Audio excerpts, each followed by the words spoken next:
안녕하세요. 안녕하세요.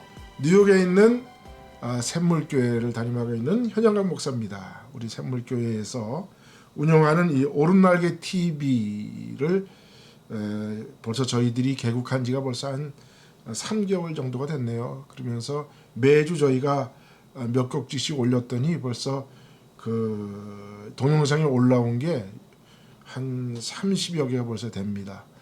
그래서 여러분들이 함께해 주시고 또 격려해 주시고 기도해 주셔서 지금까지 그래도 잘 운영하고 있습니다. 그래서 여러분께서 오른날개 TV를 통해서 배우시는 많은 그 어떤 지식들이 여러분들의 믿음 생활에 도움이 되고 또 잘못 알았던 그런 지식들이나 아니면 상식들을 우리가 성경에서 어떻게 말씀하고 있는지, 그래서 우리가 믿음을 다시 바르게 세우는 하나님의 뜻대로 살아가는 그러한 우리의 믿음 생활이 됐으면 좋겠습니다. 그런 의미에서 우리 오른날개 TV가 중요한 역할을 할 것이고 또 앞으로도 하나님의 뜻을 온전히 풀어서 우리가 온 세상에 전하는 그런 방송이 되려고 노력을 하고 있습니다. 여러분들이 많은 협조를 해주시고요. 특별히 동영상을 보시고 구독과 좋아요 또 알림 설정 꼭 해주셔서 많은 이들에게 하나님의 뜻이 온 세상에 펼쳐질 수 있도록 이렇게 협조해 주셨으면 대단히 감사하겠습니다. 오늘은 함께 우리가 생각해 볼 주제를 이렇게 정해봤어요. 성경이 말씀해 주시는 세계관. 우리 기독교인들은 어떠한 세계관을 가지고 살아야 할 것이냐. 또 세상에서 벌어지고 있는 어떤 그런 가치관들을 우리는 어떻게 해석을 성경적으로 해석할 것이냐. 또 세상에서 벌어지는 사건들을 우리는 어떻게 그것을 바라봐야 하느냐. 어떻게 그것을 우리 삶 속에서 해석해내야 할 것이냐. 이런 주제를 가지고 함께 오늘 생각해 보도록 하겠습니다. 먼저 성경에서 말씀하시는 그 우리의 삶의 태도, 세계관, 이것은 하나님의 창조의 질서를 중시 여기라는 겁니다. 하나님의 창조의 질서. 창세기 1장 2절에 이렇게 말씀하셨죠. 땅이 혼돈하고 공허하며 흑암이 깊음 위에 있고 하나님의 영은 수면 위에 운행하시니라. 이렇게 기록되어 있습니다. 앞에 땅이 혼돈하고 공허하며 흑암이 깊음 가운데 있음을 우리는 케이오스라고 이야기했죠. 그래서 무질서다. 그런데 그 무질서 위에 하나님의 영이 수면 위에 운행하니까 거기에 질서가 부여됐다. 그렇게 제가 말씀을 드렸습니다. 그래서 이 하나님의 창조의 행위는 바로 우리의 이 세상에 하나님의 질서를 부여해 주셨다라는 것을 의미하고 있습니다. 이 질서 부여. 그 질서에는 반드시 의미가 생겨난다 그랬죠. 그래서 그 의미는 진선미였다. 제가 이렇게 말씀을 드린 적이 있습니다. 그래서 이 질서 부여는 곧 우리가 이 땅에서 살도록 하는 어떤 법칙을 우리에게 허락하셨다. 그래서 하나님의 말씀은 법이고 또 그것은 율법이고 또 그것은 규례와 율례로 우리에게 하나님께서는 전해 주십니다. 그래서 우리 믿는 사람들은 특별히 하나님의 말씀, 성경 말씀을 통해서 우리가 법치를 중요시 여길 수 있는, 그리고 또 우리가 이 땅에 펼쳐진 세상에서도 그 하나님의 창조의 질서를 지켜나가고 법치를 중요시 여기는 그런 세계관을 가져야 된다. 그런 눈을 가져야 된다. 그러기 위해서는 먼저 하나님이 주신 전통을 중요시 여겨야 됩니다. 전통이 뭐냐 하면 우리 인간은 불완전한 존재입니다. 불완전한 존재인 인간이 만들어놓은 어떠한 것도 어떠한 제도도 완벽한 것이 없습니다. 다 불완전합니다. 다 부족합니다. 인간이 만든 어떤 제도도 완벽한 것이 없어요. 다 부족하지만 그래도 그 가운데서도 좋은 것들을 후손에 물려주고 그거를 예로 삼아서 좋은 것들을 기록하고 남겨놓음으로 말미암아 후세 사람들이 그것을 보고 또 따라하는 행위들, 그런 것들을 우리는 전통이다라고 이렇게 이야기를 합니다. 그 전통을 통해서 좋은 것들이 기록되고 또 좋은 것들이 우리 삶에서 남게 되고, 그래서 그런 것들이 계속해서 전해져 옴으로써 우리는 어떠한 새로운 삶의 집들을 만들어 지어 나가는 것을 우리는 전통이다 이렇게 이야기를 합니다. 이 전통 속에는 바로 하나님의 법이 들어있고 그 법치주의가 들어있고, 그래서 우리는 이 땅에 살면서 법을 중요시 여기는, 법 곧 질서를 중요시 여기는 그런 삶의 자세가 필요하다. 그것이 성경을 통해서 하나님이 우리에게 주시고자 하는 것입니다.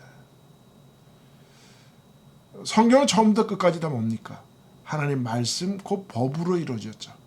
그래서 그 법을 따라가면 하나님의 온전한 뜻을 따라서 살 수 있게 되는 것입니다. 두 번째로 우리의 삶의 태도가 어떻게 돼야 되느냐? 우리가 개인이 먼저냐 군중이 먼저냐, 그런 질문들을 많이 받죠. 근데 성경은 철저히 개인이 먼저라는 사실을 우리에게 가르쳐주고 있습니다. 하나님은 이 땅에서 하나님의 뜻을 이루시기 위해서 군중을 불러내시지 않으십니다. 개인을 불러내십니다. 여러분이 잘 아는 것처럼 하나님의 뜻을 온전히 전하기 위해서 노아를 불러내셨죠. 그리고 아브라함을 불러내셨습니다. 그 다음에 이삭과 야곱을 불러내셨는데, 야곱은 그 개인적인 하나님의 만남을 갖게 하기 위해서 베델에서 베델 서원을 이루게 하죠. 그리고 그 야곱을 이스라엘이라 그렇게 이름을 칭합니다. 또 우리가 잘 아는 것처럼 모세가 40년 동안 에집트의 왕자로 살지만 그를 그 군중 속에서 다시 불러내시죠. 그래서 미디안 광야에서 처가살이를 하게 하고 거기서 철저히 자기 자신을 되돌아보게 한 후에 하나님께서 호렙산으로 그를 부르고 그곳에서 모세에게 소명을 주십니다.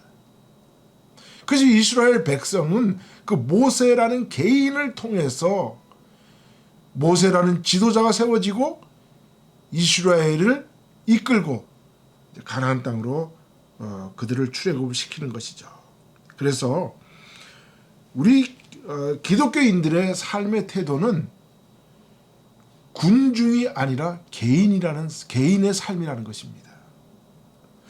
우리가 바울도 마찬가지죠. 바울도 그 철저한 개인의 삶을 지키기 하기 위해서 예수 그리스도를 만난 이후로 그는 아라비아 사막에서 3년을 예수님과 함께 훈련했다라고 갈라디아서에 이렇게 말씀하고 있습니다. 그래서 철저하게 우리는 개인적인 하나님과의 만남을 통해서 하나님은 우리에게 소명을 주시는 거죠. 하나님은 모세에게 나타나셔서 당신을 나타내실 때 뭐라 그러셨습니까? 모세가 하나님, 내가 우리 백성들에게 가서 누가 나를 보냈다고 이야기할까요? 라고 이야기했을 때 하나님께서는 당신을 표현해 줄 때 나는 나다 라고 말씀하셨습니다. 그게 바로 여호와라는 뜻이라고 제가 말씀을 드렸죠. 나는 나다. 그렇습니다. 우리가 그 여호와 신앙에서 가장 중요한 것은 우리는 하나님의 사람으로서 어디에 가서든지 나는 나다라고 말할 수 있는 그러한 정신을 가져야 된다는 겁니다. 나는 나다라고 말할 수 있어야 되는 거예요. 나는 하나님의 사람이다. 나는 하나님의 자녀다. 나는 하나님을 믿는 사람이다. 나는 하나님에게 소명받은 자다라고 어디에서든지 이야기할 수 있는 그런 개인적 하나님과의 만남을 우리는 가져야 된다는 것입니다. 하나님이 온 세상을 창조하신 그 창조의 정신으로 우리는 세상을 하나님의 말씀으로 바꿔나가는 그러한 정신이 필요하다는 것입니다. 그래서 우리 믿는 사람들은 세상을 탓하지 않습니다. 세상은 어차피 사탄으로 말미암아 거짓된 세상이기 때문에 우리는 그 세상을, 악한 세상을 선한 세상으로 만들려고 노력하는 사람들이에요. 그래서 세상이 이렇다 저렇다 환경을 탓할 필요가 없습니다. 사회적 환경이 나를 결정한다고 생각하면 그것은 세상의 노예가 됩니다.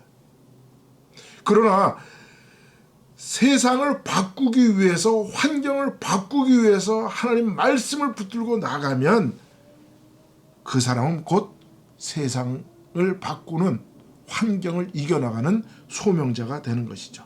그래서 하나님은 그런 소명자들을 불러내시는 것입니다.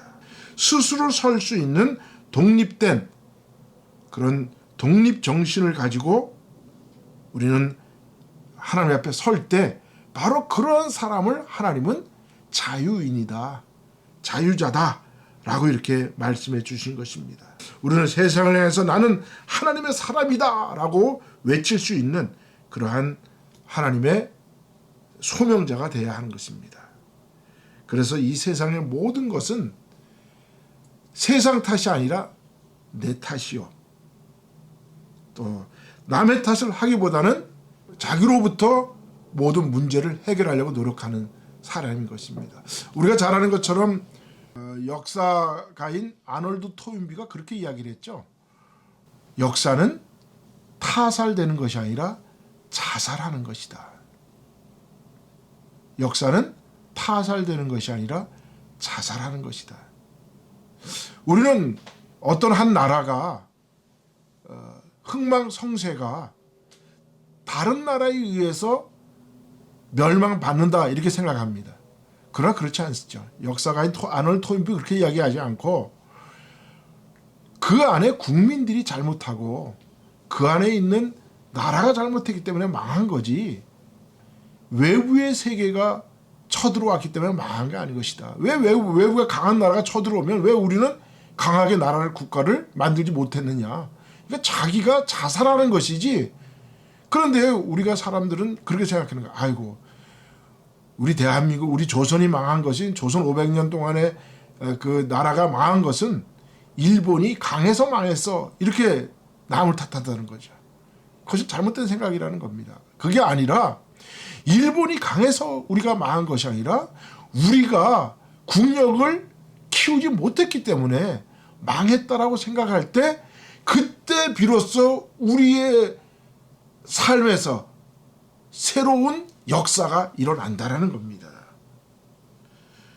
그래서 우리는 철저히 내 탓이요 하는 개인의 정신을 가지고 이 땅에서 살아갈 때 그들로 통해서 이 세상이 발전하고 변화해 나간다는 사실인 것입니다. 맨날 남의 탓을 하는 사람은 뭡니까? 뭐라고 말합니까? 우리는 그 사람은 노예라고 말하는 거예요. 노예의 근성들 한번 보세요. 자기 때문에가 아니에요. 뭐든지 넘어져도 돌부리가 있어서 넘어졌고, 다쳐도 뭔가가 떨어져서 다쳤고, 맨날 핑계 대죠. 그게 바로 노예 근성입니다. 하나님의 소명자는 절대로 남의 탓을 하지 않습니다. 내 개인의 삶에서 모든 문제에 나에게 일어난 것은 내 탓이라는 사실을 우리가 철저히 믿고 하나님의 말씀으로 나를 변화시켜 나갈 때 세상이 변화되는 첫걸음이라는 사실인 것입니다.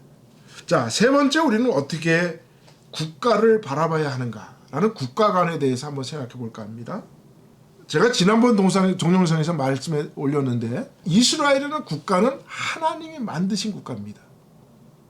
세상의 모든 나라는 어떤 한 개인이 힘과 권력을 가지고 다른 사람들을 그 힘과 권력으로 굴복시켜서 그 힘으로 가지고 왕이 되고 그 힘 앞에 굴복된 사람들은 백성이 되는 그렇게 나라가 세워지는데 이스라엘이라는 나라는 그렇게 세워지지 않았죠.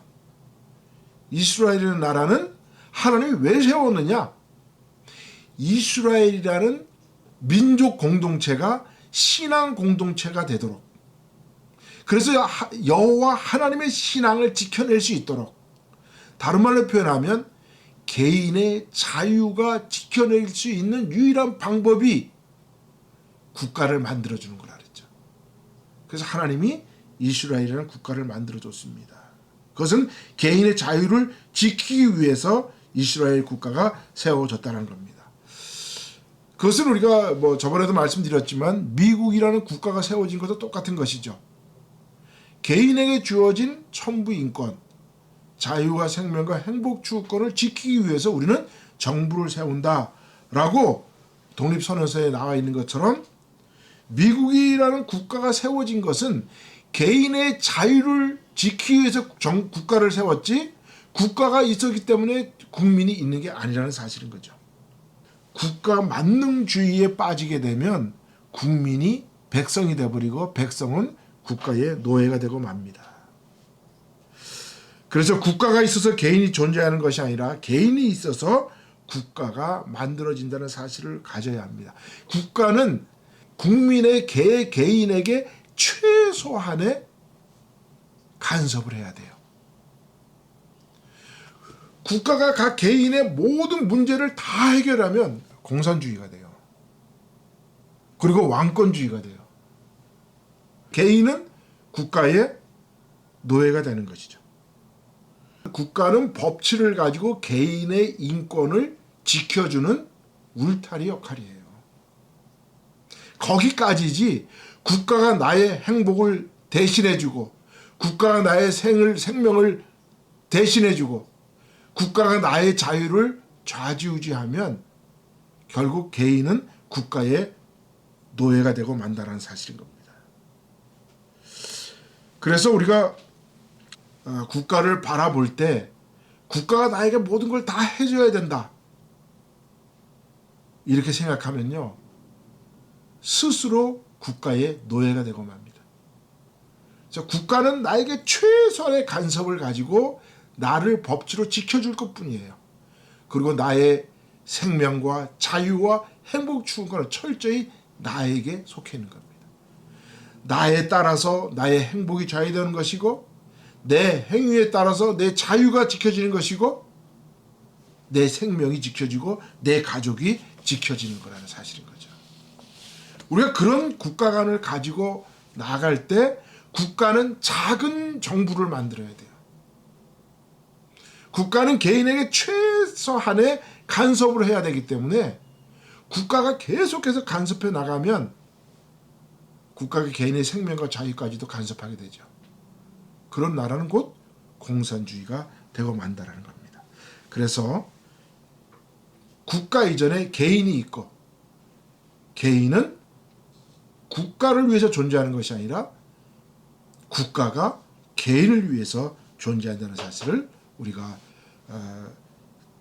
그런 국가관을 가지고 성경을 읽어야 왜 하나님이 이스라엘이라는 나라를 건국하시는지 그리고 왜 그러한 나라 왕 같은 제사장들이 있는 나라를 세우려고 하나님이 하셨는가? 또 왜 하나님은 예수님이 이 땅에 자유를 선포하기 위해서 이 땅에 오신 예수님의 그 자유의 정신으로 미국이라는 나라가 세워지고 그 미국을 통해서 자유민주주의가 꼽히게 하고 개인의 인권이 지켜지게 하고 아시아를 변화시키기 위해서 하나님의 기독교가 대한민국을 세우게 하고 대한민국이 앞으로 아시아의 자유민주주의 또 우리 하나님의 복음을 책임지는 그런 나라로 만드시기 위해서 하나님은 이스라엘을 만드시고 미국이라는 나라를 만드시고 대한민국이라는 나라를 건국하게 하셨다는 사실인 겁니다.